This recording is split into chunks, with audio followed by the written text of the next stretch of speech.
Apple is about to charge you more money for a phone that weighs more, is thicker, and looks almost identical to the one you already have. And the wild part, it might actually be worth it. I've spent the last several weeks going deep on every leak, every regulatory filing, every supply chain report from the people who actually know what's happening inside Apple right now, and I landed on a take that's different from what most people are saying, especially on one specific upgrade that every single reviewer is going to get wrong.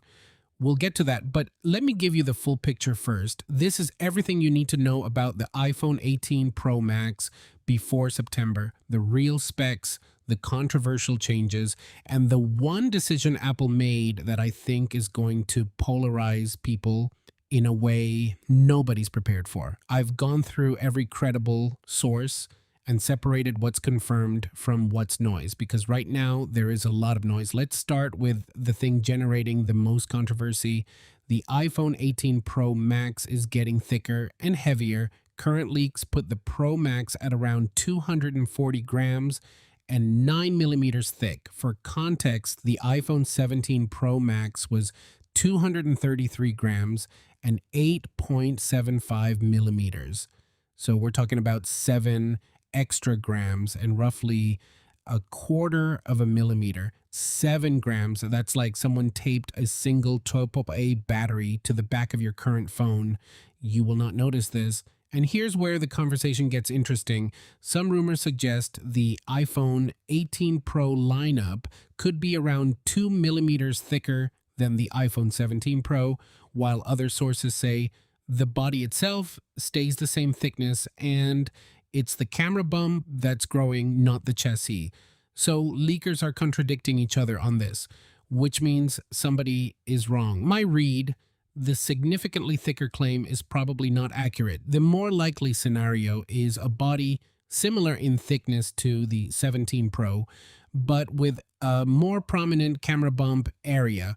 And that camera bump is getting bigger for a very specific reason. We'll get to that in a minute.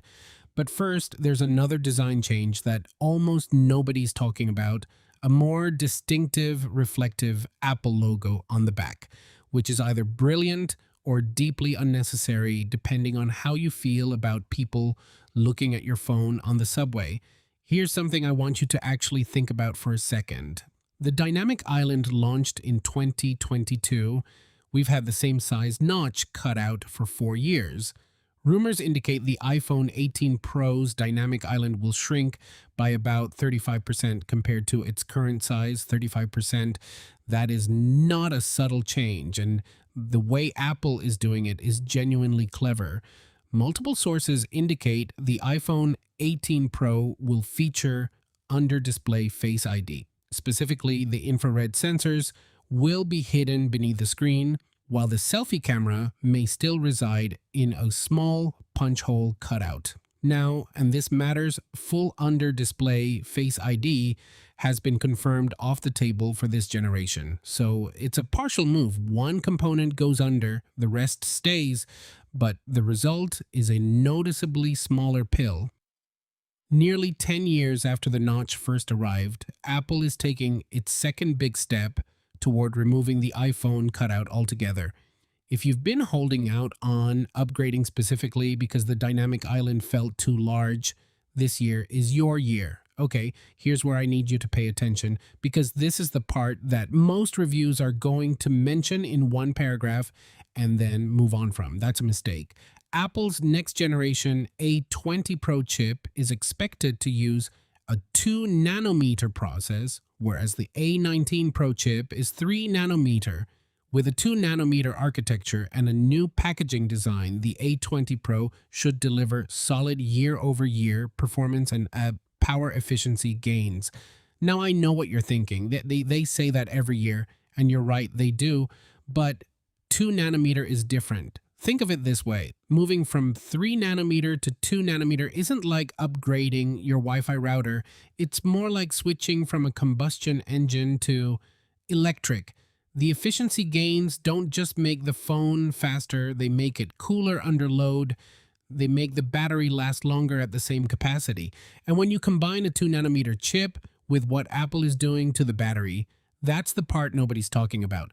According to regulatory filings, the iPhone 18 Pro Max will be equipped with a 5,567 milliamp hour battery in the US, while the iPhone 18 Pro will have a 4,288 milliamp hour battery. Let me say that first number again, 5,567 milliamp hours. If those leaked capacities are accurate, the iPhone 18 Pro Max would have nearly a 10% larger battery compared to the iPhone 17 Pro Max, while the iPhone 18 Pro's battery would only increase by less than 1% over the iPhone 17 Pro. So if you're choosing between the Pro and the Pro Max this year, that gap just got significantly wider. And here's what I said earlier I'd come back to. The reason the camera bump is rumored to be larger: the main 48 megapixel camera on both iPhone 18 Pro models is rumored to have a variable aperture, which would allow users to control the amount of light reaching the sensor, variable aperture, on a phone. This is the feature that camera reviewers have been asking Apple for years. The reason it requires a larger bump: the mechanism to physically move aperture blades is more complex than a fixed lens. It takes up space. So the thicker camera is actually a direct consequence of a camera upgrade that genuinely changes what mobile photography can do. That trade-off, completely worth it. Apple's custom cellular modem debuted in the iPhone 16e, followed by an improved version in the iPhone Air. The improvements continue with Apple's third-generation C2 modem in the iPhone 18 Pro models.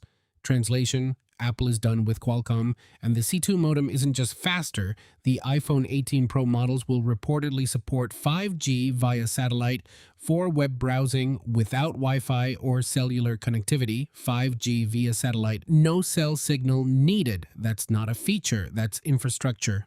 Now, the Siri story. Apple officially confirmed at WWDC 2026 that iOS 27 brings a complete Siri overhaul powered by Google Gemini with a new app, a new interface, and a completely redesigned experience. Apple, running Google's AI on an iPhone. I spent 3 days trying to figure out how I feel about this, and I landed here. It doesn't matter how it got there, it matters what it can do.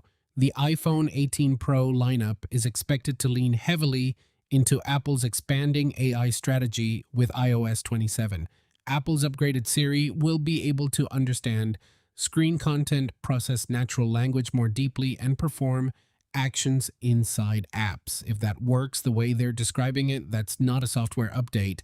That's a different phone, quick one, but worth knowing. The special color for the iPhone 18 Pro models will reportedly be dark cherry, replacing cosmic orange. Dark cherry leans more towards deep burgundy than bright red, a more refined option that works for both professional and personal use without being loud. Cosmic orange is gone, and honestly, good. The iPhone 18 Pro series also features a redesigned back glass that minimizes color difference between the glass and the frame, a seamless, unified look.